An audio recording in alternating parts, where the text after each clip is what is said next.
branch, okay, section 4. This page is in your book, and this is kind of what the mouse go. There you are. This is some of the topics that we'll be covering, okay? So just kind of a general overview of Congress itself, okay? We're going to look at the House. We're going to look at the Senate. One of the things we're going to have to do well on this is differentiate between the two bodies, okay? Their powers, their roles, the rules, these sorts of things, the differences of how legislation will move through these two bodies, and so forth, okay? Then we'll be looking at the powers of Congress, and then lastly, the 13 steps of how a bill becomes a law, which makes for a really good essay question on a test, but I'm not doing that, okay? So we will have a series of short answer questions to answer on the test over how a bill becomes a law, okay? Regular government has 6 steps. You have 13 steps. All right. Are you going to watch the? Sure. When we get to this that section, we'll watch it. Cool.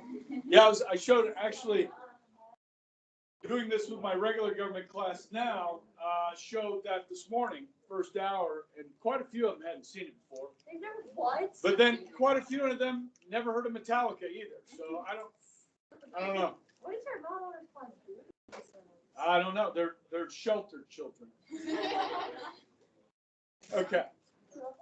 So the first thing we're going to talk about is stuff, and a lot of this, guys, one of the reasons why we can go through this a little more rapidly is because you know a lot of this already. Okay. So bicameral legislature, one of the things you're going to need to know is who represents you, okay, in Congress. And really, there are 3 people from Kansas that represent you. Their names are on the board. Okay, Senator Jerry Moran, Senator Roger Marshall, and Ron Estes, who represents the 4th District of Kansas that we all live in. Okay, there are 3 other members of the House of Representatives from Kansas, but they don't necessarily represent you and I. They represent other parts of Kansas. Okay, the elections for the legislature are held on the first Tuesday after the first Monday in November on every even-numbered year. Okay, where the presidency is every 4 years, it's every even-numbered year for Congress. All right, these, when it's not a non-presidential year, we call these off-year elections or midterm elections, midterm of a presidency. Okay, so 2022 is an off-year election. You tend not to get as large a turnout for these elections, obviously, because there's not as much, not as many people talking about the elections because it's a non-presidential year. Now, the average member of Congress, and guys, today we are in the 117th Congress. Every 2 years makes up a Congress. So you multiply that times 2, that's 234 years that we've been under this Constitution and under this form of government under the Constitution. 234 years. Okay, so we're in the 117th. Now, the 117th Congress is the most diverse Congress in American history. Okay, now I have different links on the notes I gave you. I just put that link in my notes a few minutes ago because I wanted to pull this up. So if you were to walk into the U.S. Capitol, you're looking up at the dome, and you accidentally bump into a member of Congress, what does it look like? Well, generally throughout American history, that member of Congress was probably male, probably white, probably a Christian, probably had some type of advanced education, very likely in law, okay? That would be the typical demographic of the history of the U.S. Congress. But as I said, the 117th is the most diverse, as the 116th before was the most diverse, and the 115th before that was the most diverse, okay? So Congress does not mirror the U.S. population yet, okay? But it is starting to look more like the U.S. population, if that makes sense. Okay? So let's look at that. I know this is kind of small here. So obviously this is white, okay? So 73% of the House is white, 89% of the Senate is white, okay? African Americans, there are 56 African Americans in the House, which is 13%. Guess what the population of African Americans is in the United States? 13%. Okay, so for the first time, we see that in the House of Representatives, at least, the population mirrors itself here. Hispanic, Latino, 35 in the House. If we go over to the Senate, there's 3 African Americans and 6 Hispanic Latino. Okay, that obviously does not mirror the population as a whole. Native American, 5 in the House, and none in the Senate. Asian Pacific, like Pacific Islanders, here, 13% Asian, or 13 Asian, 3%, which is a little below the general population. And here, 2%, again, low. All right, so that gives you a little bit of idea on race or ethnic background of the members of Congress today, okay? Another big one here is education, okay? JD, you guys know what that stands for? Juris Doctorate. These are lawyers, okay? So in the House, there's 141 lawyers out of 435, okay? In the Senate, there's 33. These are master's degrees, okay? Or no, I think these are actually medical doctors. Okay, medical doctors. Okay, there's 18 in the House and 3 in the Senate. I don't think it means master's degree. Have an MD. That's a doctor. Yeah, it's a doctor. Yeah. And then MBA would be a master's in business, I believe. Yeah. Okay. So 40 in the House, 5, and then PhD. These are just academics. Okay. 17 in the House and 3 in the Senate. Do you have to have a college degree to be in Congress? Oh, hell no. All right, by religion, this is always interesting, okay? Catholic is the largest represented group in the House and in the Senate, okay?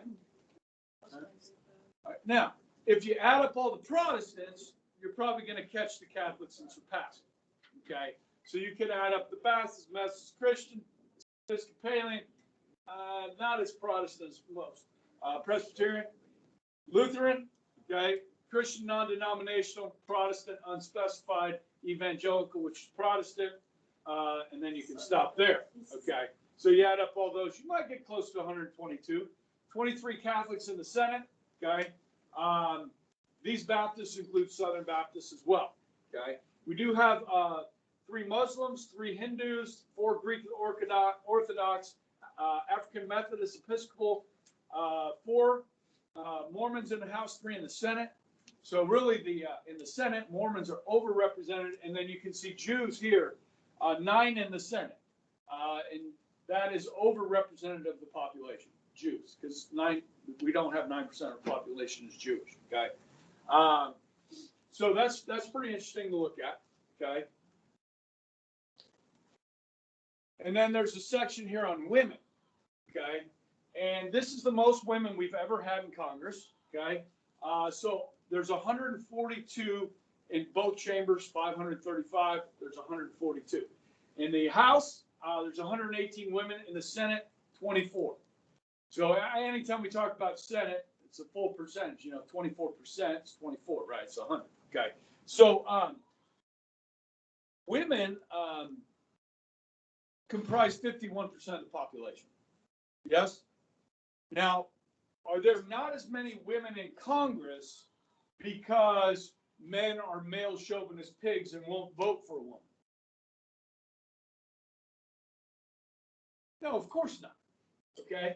Besides, there's more women voters than there's men voters, so if you want to blame somebody, blame women voters. Okay? No, seriously, guys, the reason why there are not as many women in Congress is because not as many women run for Congress. When they do run, oftentimes they are successful. Truly they are. Okay. So this stuff about whatever. I'm not going there. I mean, it's just like, come on, let's be rational. All right. Look at the statistics about how many women and what percentage of women that run get elected. It's higher than men. So, whatever. Okay. Most of the women in Congress, as you can see here, guys, are Democrats. Okay, 105 and 37. Okay, and over here, number of women of color. Okay, very few Republican women of color. Okay, but there are some. Okay, and obviously more Democrat. Okay, pretty interesting. What else we got on here? This is just the seats. I have some stuff on that in your book. There are some new members. Okay. One they don't have on here is military service, which I think is pretty interesting because more and more we do, and now these are dated, so these notes are pretty old. Okay, but you can see from just when I made these notes quite a few years ago, there's 147 women. So back when I did this, there were 90. Okay, so yeah, I mean, you see the growth there. Education, a lot of law degrees, and a lot that have served in the military. And we see this with Gulf War veterans, veterans of Afghanistan and Iraq have run. Obviously, a lot of Vietnam War veterans have served over time, and a heck of a lot of World War II veterans served, okay, in Congress. Married. Most members of Congress tend to be married. But not all of them. Some of them are very eligible bachelors and bachelorettes, for sure, okay? And in the Senate, you're going to tend to be an older group of people, okay? The youngest member of the House of Representatives as we speak is 25, which is how old you have to be. We do have a member that's 25, okay? He's a Republican. And then the youngest member of the Senate is 37. You have to be 30 to serve in the Senate. And that was one of the guys that was elected, the guy that was elected from Georgia in that special election, Osteen or something like that. He's 37. Okay. So these religious numbers have changed, obviously. I mean, there used to be 13 Jews in the Senate. Now there's only 9. And look at the Mormons. There were 5 in the Senate, which is way more than their population. Okay. So that changes over time. Okay. So that just kind of should give you a good demographic look at Congress. If you were to bump into a member, what would it look like? Okay. All right. So, and since I've been teaching, 20 plus years, it's changed a lot.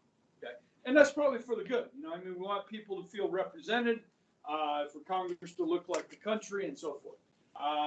And the other thing they didn't have in there was there are some gay and lesbian members of Congress as well. There were back then. When I made these notes, there was a guy from Massachusetts named Bernie Frank that was the first openly gay member of Congress. And that was really like 25, 30 years ago. So, I mean, he came out, when it wasn't like today. I mean, it was different back then. So, okay. So let's pick up here, okay? Salaries. Doesn't matter, House or Senate. Okay, they both make the same amount. The average member makes $174,000 a year, not per term, per year. Okay. The leadership in these two chambers make more. Okay.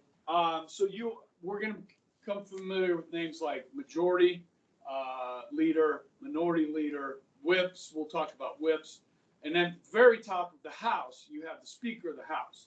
The Speaker makes $223,500. All right, which is the same salary that the Vice President makes, because the Vice President is the head of what? Is the head of the Senate. Okay, so they make the same amount, and Nancy Pelosi is the head of the House. Okay, so there's some good stuff in your book on non-salary compensation. on page 73 in your book. And you might just go ahead and get your book out if you have it. Because 74 is really good too. Here. You guys can share. I got it open right there. Okay, so page 73 shows what the leaders make, okay, what their benefits are, okay. The history here, there's a little bit on the history here. Since 1990, congressional pay has increased from $99.4 to $174. During the Constitutional Convention, Ben Franklin considered proposing that elected government officials serve without pay. That didn't happen. From 89 to 1815, members of Congress only received a per diem, a daily payment of $6 only while in session. It's kind of like the Kansas State Legislature, guys. That's a part-time gig. It doesn't pay really well. I mean, I think it's like around $30,000 if you serve in the Kansas State Legislature. You need another job. Okay.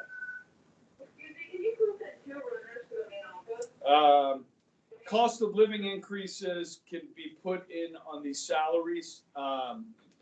And you guys remember the 27th Amendment, right? So if they pay themselves a pay raise, that pay raise can't go in effect until an election takes place. Is it possible for them to give themselves a raise and then get out of office? Yeah. So you can vote them out before they get the raise. That's the whole reason behind the 27th Amendment. Yeah. Okay, other compensation. All right, there's benefits here. All right. Members of Congress are allowed to take an additional maximum 15% of their salary from outside sources, like speaking, their own legal practice, consulting fees, but no more than 15%. They're allowed unlimited income from book royalties. All right, did any of you guys read a member of Congress's book for your book review? I've graded 4 of them, by the way, and your tests. Kicking some butt. All right. You graded one. That today. Oh, yeah, I saw that. I'm doing alphabetical, so there it goes. Okay. Guys, this is the Newt Gingrich rule. Okay, and you may have heard me talk about his name before. He was the Speaker of the House in 94 when the Republicans took over Congress for the first time in 40 years. Okay, and he wrote a book called Contract with America, and it sold millions of copies and made all this money, and they wanted to kick him out of the Congress for making all this money on a book deal. Okay, and so they changed the rule. Okay, and they said you can write a book and make money off of that. Okay. So when they make a law like that, do they have to wait till the next election for it to go into place? No. Okay, members of Congress receive, members are free to turn down pay increases, and some do choose to do so. Members of Congress receive retirement health benefits under the same plans available to other federal employees.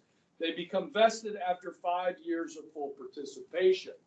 Okay, now there was a lot of talk about this back in 2009 when Congress passed the Affordable Care Act, or Obamacare.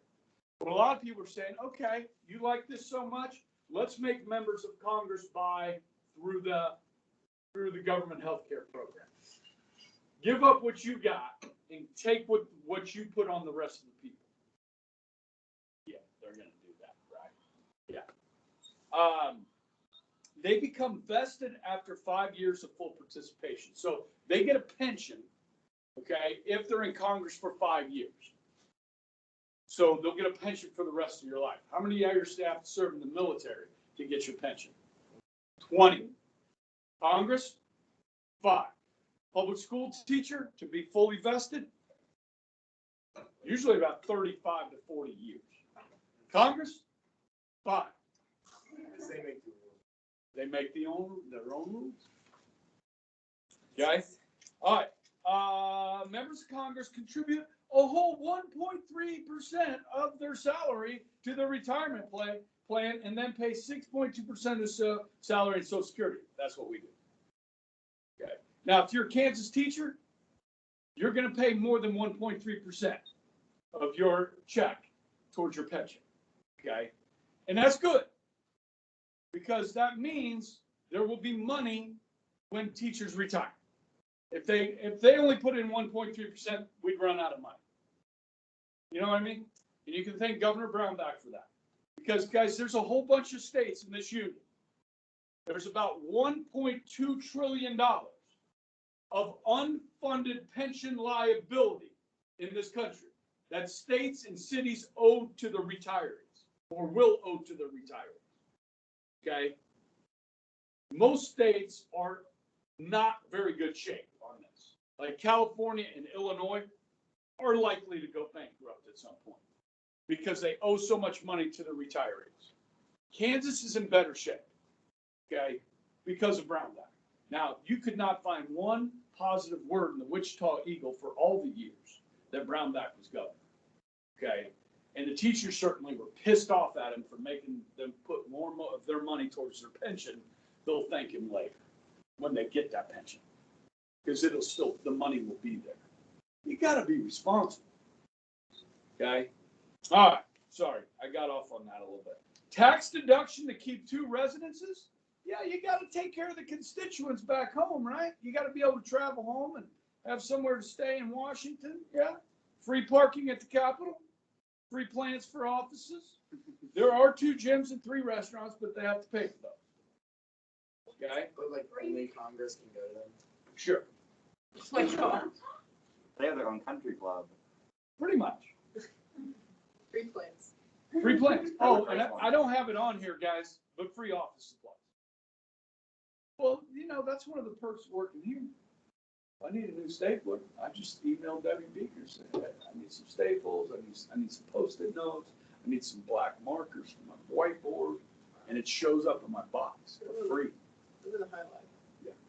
I don't know. I thought the expo markers you were the get. What's that? I thought the expo markers you were the get. I don't know why I thought that. Yeah, they take care of the free office supplies. Why do they make us bring extra markers in? Huh? Why do teachers make us bring extra markers in?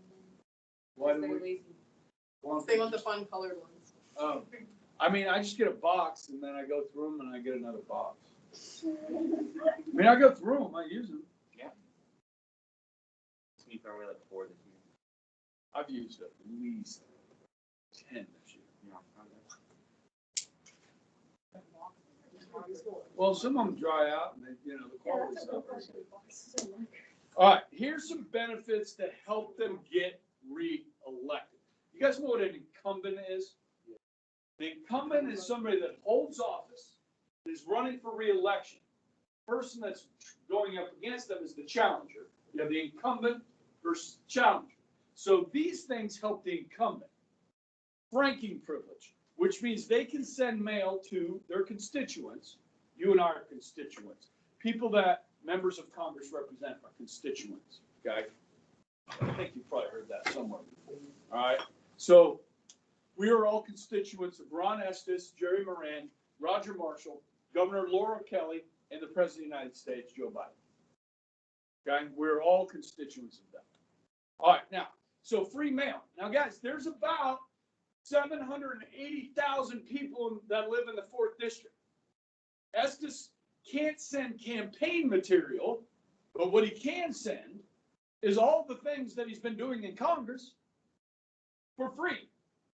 You can see how that would help him against a challenge, yes? And then free printing and distribution of speeches and newsletters. Free printing. And budget for travel around the state and to and from Washington, D.C. They also have a budget for staff and an office back in their home district. Yeah. Yep.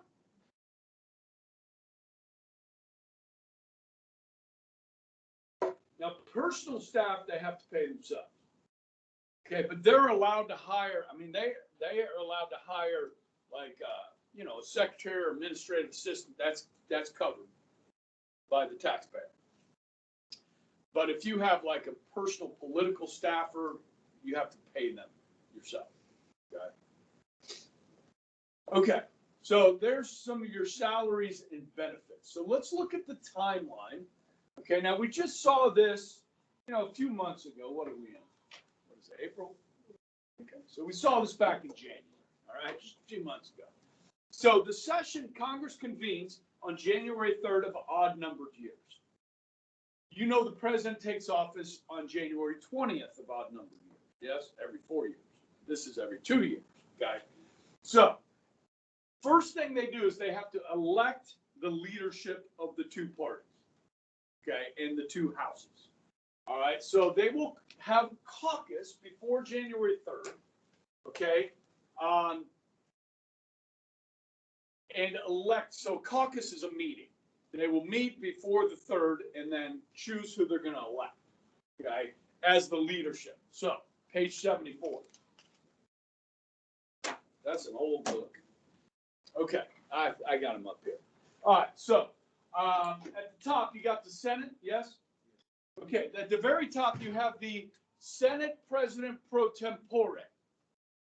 And I've talked about that position before, I think in history class, but this is part of the succession to the presidency.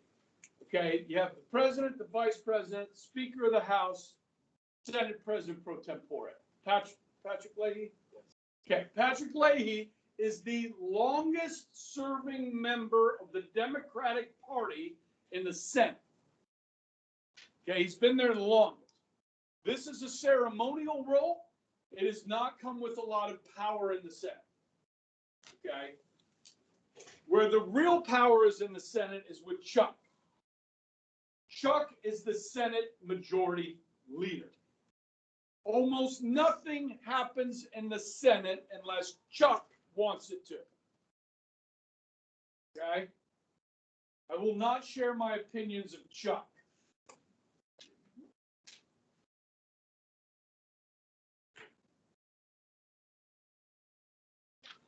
You don't want to hear that. I'm going to bite my tongue. No, you don't. I don't like Mitch either. Look, dude, the leadership in both of these parties is horrible. Not all of them. A lot of them. Okay. No, yeah, okay. So then you've got your Senate Minority Leader, which is Mitch McConnell of Kentucky. Now, let me just give you an example, okay, let me criticize the Republican, okay? Mitch McConnell was the Senate Majority Leader, and the day Barack Obama took office, or the day after in 2009, Mitch McConnell took to the Senate floor. We had just elected our first African-American president in American history. And Mitch McConnell goes on the floor of the Senate and says, my job, our job, is to make Barack Obama a one-term president. Wait a second. I thought your job was to be a legislator, a representative to represent the people of Kentucky and pass laws that would be beneficial and public policies that would be beneficial to the American people, right? No, he gets on the floor and says this crap. Now listen, you're starting a relationship with the executive branch that is now headed by a new person. You're starting that relationship by saying to the world, we're going to make him a one-term president. Now, is that good leadership? That's just stupidity, in my opinion. Okay, you think Barack Obama's going to want to work with this guy? How about an olive branch? You know, congratulations. Won a fair and honest election. Because I didn't vote for Obama. But listen, I was proud of my country. You know what I mean? To look at it in 2008 and say, you know what? We have come so far that we just elected a black man to the presidency of the United States. And for me, as somebody that, I don't know, I love my country, I love our history, with all its flaws, I thought it was pretty cool. A whole bunch of freaking white people had to vote for this black guy. You understand? I thought that was pretty neat. Okay? whatever your thoughts of President Obama, okay? So, yeah, I mean, I just don't think that's good leadership. I don't think it sends a good message. I think it's stupidity, okay? Now, has Mitch McConnell done some good things? Sure he has. Do I think the Republicans can do better? Yes. I'm still not going to tell you what I think of Chuck Schumer. Okay? Now, okay, whips. Whips. You see the whips on there? Okay, yeah. All right, exactly. Okay, so what the whip does has really two roles. Okay, if Chuck wants to know how many votes he has for this infrastructure bill, he goes to James Clyburn. Oh, Dick Durbin. Dick Durbin's the majority whip. Yeah, that's the majority whip. So Chuck's going to go to Dick, okay, and say, hey, Dick, how many votes do we have on this? Is Joe Manchin from West Virginia going to join us on this? That is Dick Durbin's job to know. How many votes? And then Chuck's going to say, listen, Dick, I want you to go visit Joe Manchin and convince him, twist his arm to vote with us on this. So that's what the whip does. Arm twister. You guys heard of this phrase? Twist somebody's arm?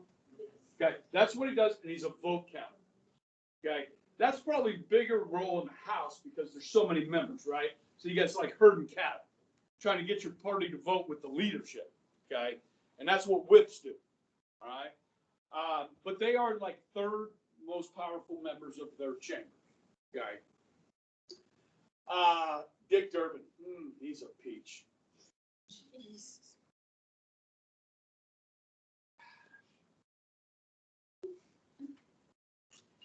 Talk about talking out of both sides of your mouth.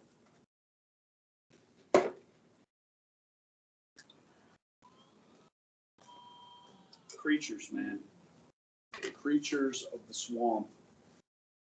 All right, both sides. Not going to tell you what I think. All right, now, then you choose the leadership, okay? Now, guess what? If you choose to run against Nancy Pelosi for Speaker and you're a different Democrat, okay? And she wins, think she's going to remember you challenged her? Yeah, she's got power. Now listen, these two people, Chuck and Nancy, are like dictators over their own houses. Now I don't say that just because it's Chuck and Nancy. Okay, I say it when it was John and Mitch too. Okay, it does, you know what I mean? It's both, whoever's in control. Republicans or Democrats, they're like dictators. Nothing happens in these houses without the leadership wanting it to happen. And I'm going to explain that to you. The power of these individuals is enormous. Okay? So, then they're sworn in. Okay? Republicans sit on the right. Democrats sit on the left. That's like when you walk in, Republicans on the right, Democrats on the left. Okay? Not facing out towards them. Okay? Now, they elect officers. How many officers are there do I have up here? Okay. Now, you have the clerk. Okay, that's just like in a court. You have a clerk that kind of writes down everything, organizes stuff. Okay. The sergeant, not at arms. Okay. Sergeant at arms. It's Captain Punches. Sorry. And the sergeant at arms is a very interesting position. We have one in Topeka as well. Every state legislature has a sergeant at arms, and then there's one for the U.S. Congress. The sergeant at arms has jurisdiction in all 50 states.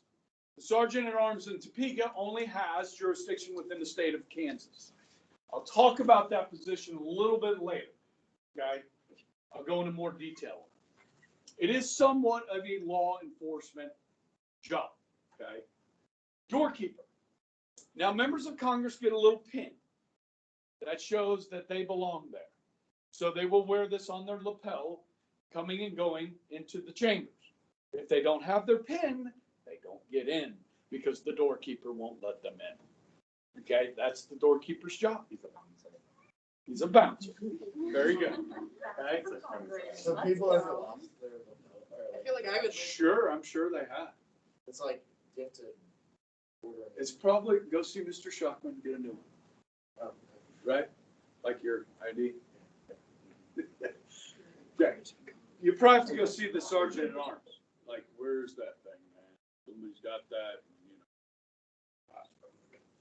you know. If I lose one of these keys, these square keys, which I have many, if I lost my whole keychain, that would be $700. $100 each key. That's Mr. Swords. He got his car stolen with his key. That is so sad. Yeah, I remember that. And they made Yeah. us pay for He it? didn't have 7. I have 7. The power. Now, they could give me 1, which would be a master key, instead of carrying around all this crap. That's That's giving me powerful. back problems. I'm like walking around like this because I put these on. I feel like the power though to carrying around many keys. And then you can do the thing where you stand up in the door and you flip through all the keys. And you, yeah. No, it's not. I feel like someone- No, the master key, like you're like, I run this That's right, Slade. place. Right? Slade has like 2 keys, his car and maps. And then we'll Yes. Okay, postmaster, okay? Ranking privilege, okay? Postmaster, they send out all the mail, okay? And what's the last one? The chaplain, okay? Now, they tend to have more than one chaplain, and they have allowed chaplains of different religions like rabbis, okay, and imams and so forth, to open a session with prayer, okay? Congress does open each session with a prayer. Although Northwest High School does not. Okay. But Congress does, for now. Yeah. Oh, a man and a woman chaplain? No, have you ever, No, you heard that guy who said amen and a woman? Instead of amen at the end. Literally the stupidest thing ever. What is That that? just- They obviously don't know what amen Did is. they call it amen? Well, one of you feminists, please explain this to me, please. I'm just saying, if you follow amen with a woman, you are a moron. I think Okay. that's rude. So I'm glad this video is getting posted. Now they're gonna get assigned to committees. Now, listen, guys, there are what we call standing committees that are permanent and always there. Okay? These committees are important. If you represent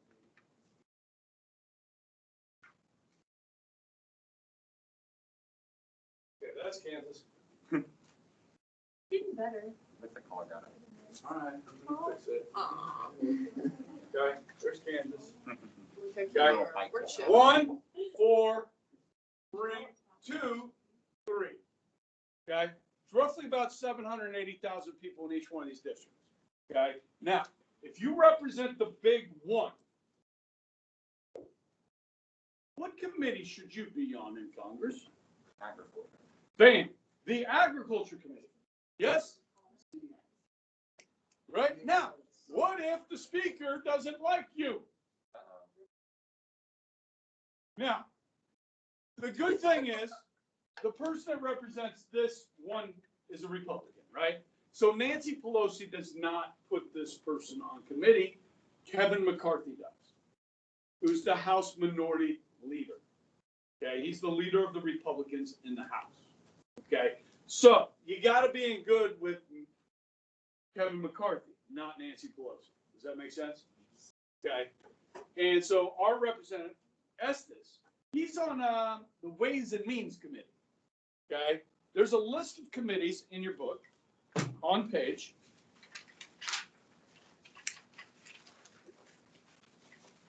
Oh, did those get ripped out or something? I'm missing pages here. On 77. 77. And guess what? There's 2 page 77s, yes? Did that for a reason.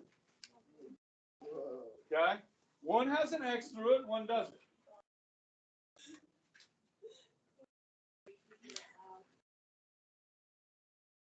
Okay, I don't have a current one with me. So. Did I have another one in there? What's this one? That's the 116th. This one back. Yeah, you can have this back if you want. No. What you have? What you have? Okay. So, Foreign relations. yeah, you got Jerry Moran and Roger Marsh, Steve Watkins. I think he got beat. I may need to update this. Okay. I thought Robert resigned. Right. What in the? Is this the new one? All right, we got to change this in our books, right? So Pat Roberts is the senator. You see that? Yeah. He's now senator. You crossed out Pat Roberts. It's Roger Marshall. Roger Marshall's the senator. He did represent the first district. Okay, you with me? All right, man. I updated some crap, and then I forgot to update some crap, and now this is crap. We got a 35? Yeah. Okay, listen. Let's talk about committee assignments tomorrow, okay? I'm flustered. And bring your books. Do they get to like say which ones they like want, or do they just get shoved into it? So, yeah, I mean, like, if you're a freshman, you may not always get the classes you want. You may not always get the committees you want. Okay, now if I'm in there, I want on those intelligence committees. I want to be on the House Select Intelligence Committee because they get briefed by the CIA and the NSA, and you get to hear all the secrets. That's the one I want to be. He Okay. might just comes over with his popcorn and he's like, what are we doing today? Yeah. It's so hard to like not Yes. talk about it. My grandpa still has like a lot of I feel like secrets Mom, from that's what working in just the happened. military That's and what like just on the happened, nuclear yeah. war plans. Like he's